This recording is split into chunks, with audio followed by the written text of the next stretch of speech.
জানো তো, যখন আমার মন মেজাজ একদম ভালো লাগে না, যখন আমি কোনো একটা কারণে একটু দুঃখিত থাকি, আমার জন্য হেয়ার কেয়ার, আমার চুলের যত্ন থেরাপির মতো কাজ করে।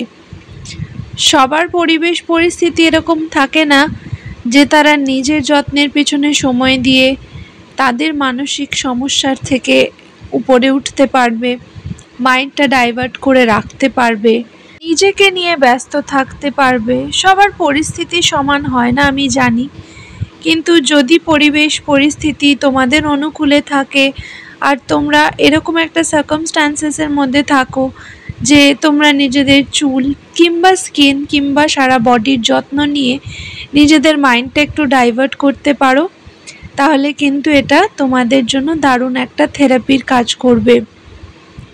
কোনো আকাশ থেকে পড়া কথা আমি বলছি না, হাওয়ায় ভেসে থাকা কথাও আমি বলছি না, এটা কিন্তু সাইকোলজিস্টদেরও পরামর্শ।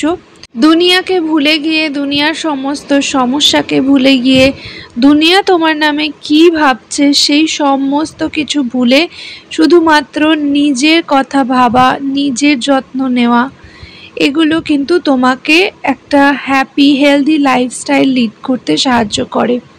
তার মানে এই নয় সবাইকে ভুলে যাব, দায়িত্ব পালন করব না, অবশ্যই দায়িত্ব পালন করব, কিন্তু নিজের প্রতি, নিজের মেন্টাল হেলথের প্রতিও কিন্তু তোমাদের একটা বড় দায়িত্ব আছে।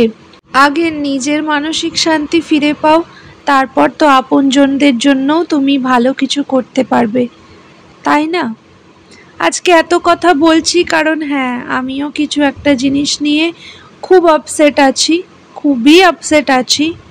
তো আজকে আমি নিজের জন্য একটা দিন ডেডিকেটেড করেছি, আর এখানে কি বিচ্ছিরি গরম, আর সারা মুখে আমার ব্রণ ও ফুসকুড়ি বেরিয়ে গিয়েছে, আমার হিট অ্যালার্জি আছে যেহেতু। যাই হোক, সেই সমস্ত কিছুর ঊর্ধ্বে গিয়ে নিজের জন্য আজকে প্যাম্পার রুটিন ফলো করেছি, সময় দিয়েছি নিজেকে, তারপরে বসে পড়েছি একটা নিজেকেই নিজে হেড ম্যাসাজ দিতে।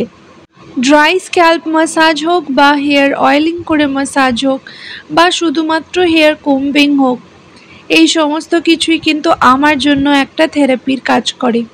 তাহলে কি আমি ডিপ্রেশনের রোগী?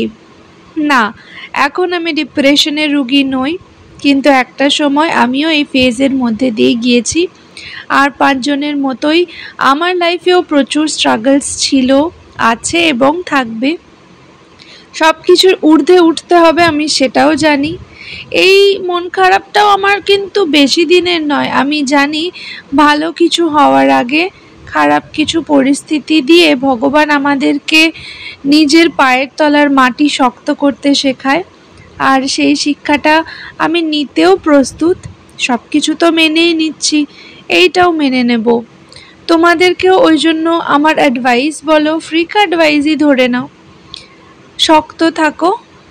একটা কথা সবসময় মনে রাখবে, রাতের পরেই কিন্তু দিন আসে, তাই রাত দেখে ভয় পেও না বা দুঃখী হয়ে বেশিক্ষণ থেকো না, কারণ রাতের পরেই কিন্তু সকাল আসে। দুঃখের সময়ের একটা মজার বিষয় হলো এটাই, দুঃখের সময়টুকু পার করে গেলে তোমরা অপার সুখ সমৃদ্ধির একদম চরম শিখরে পৌঁছাবে। আবার দুঃখ আসবে, আবার সুখ আসবে, এইটাই তো জীবনের চক্র, তাই না? জ্ঞান দিতে আমি খুব বেশি ভালোবাসি সেটা নয়, বাস্তবসম্মত কিছু কথা তোমাদের আজকে বলতে খুব মনে পড়লো। আমি জানি তোমরাও কেউ না কেউ, প্রত্যেকেই কোনো না কোনো স্ট্রাগলের মধ্যে দিয়ে জীবনটা কাটাচ্ছ। তো তোমাদের জন্য একটাই টিপস বলবো, নিজের জন্য সময় দাও, আপন জনদের জন্য সময় দাও। বাইরের লোক কে কি কেন বলল, যাদের তুমি আপন মনে করতে পারো না, তারা কে কেন কি বলল খুব বেশি মাথা কামিয়ে নিজের সময় নষ্ট করো না। সময় খুব মূল্যবান তোমার জন্য, তাই না? আজকের জন্য জ্ঞান দেওয়া এখানেই শেষ, আর কোনো দিন জ্ঞান দেব না। চলো, আসছি, বাই।